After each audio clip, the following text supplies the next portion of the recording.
Ahoy, shipmates! Now we're off to the Liverpool area again, actually.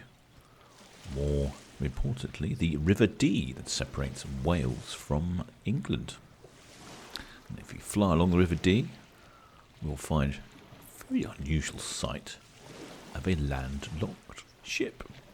And it's not in dry dock. This is the TSS Duke of Lancaster at Llanymore in Wales, North Wales. There's an interesting story to the Duke of Lancaster. It started off originally as a railway steamer and operated in Europe from 1956 to 1979. Along with her sister ship, the TSS Duke of Rossi and the TSS Duke of Argyll, she was amongst the last passenger-only steamers built for the British Railways. At the time, also a ferry operator. Built at the Harland and Wolff shipyard in Belfast and launched on the 1st of December 1955 and completed in 1956, she was designed to operate as both a passenger ferry, primarily on the Heysham to Belfast route, and also as a cruise ship. In this capacity, the Duke of Lancaster travelled from the Scottish Islands and further afield to Belgium, Denmark, the Netherlands and Norway. From the 1960s, passenger ships such as the Duke of Lancaster were gradually being superseded by car ferries. The Duke of Lancaster ended up here at a final resting place in Llanymore, North Wales in August 1979 to start her new life as a fun ship. As you can see from these pictures, much of the interior of the ship to this day is still unchanged. However, there were frequent legal battles with the local councils and the owners closed the business in 2004.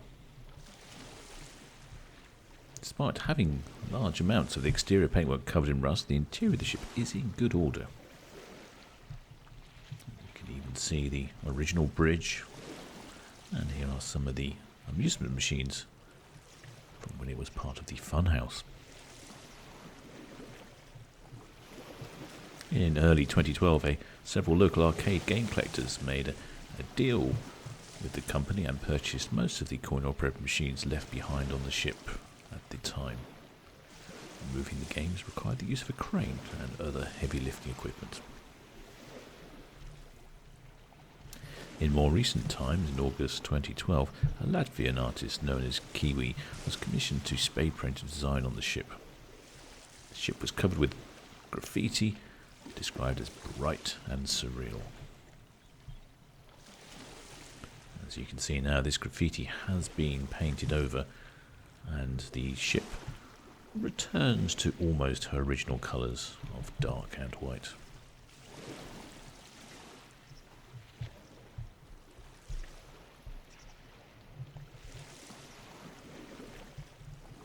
Rather than undertake the expensive option of reviewing their entire fleet, British Railways began a part programme of conversion in order to maintain ferry services whilst these modifications took place. The Duke of Lancaster's duties as a cruise ship ceased. In April 1970, the ship returned to service, leaving a main deck rebuilt to accommodate vehicles via a stern door, which you can just about make out here.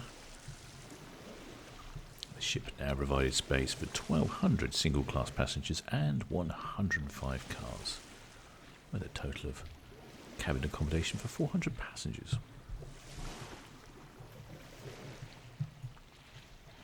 In more recent times, the son of the original owner has decided to bring the ship back to life. There have been a number of events taking place. They've had street performers, various stalls selling wares, and even a beach bar. The plan is to have a Christmas market this year,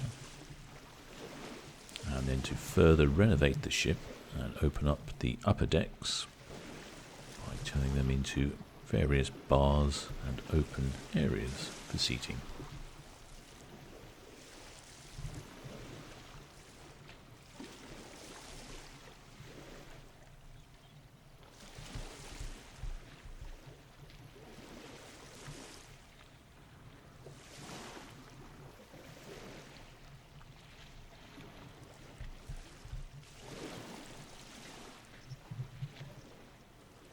I think it's very unusual to see a ship in such a location being used for a very different purpose, rather than just being scrapped.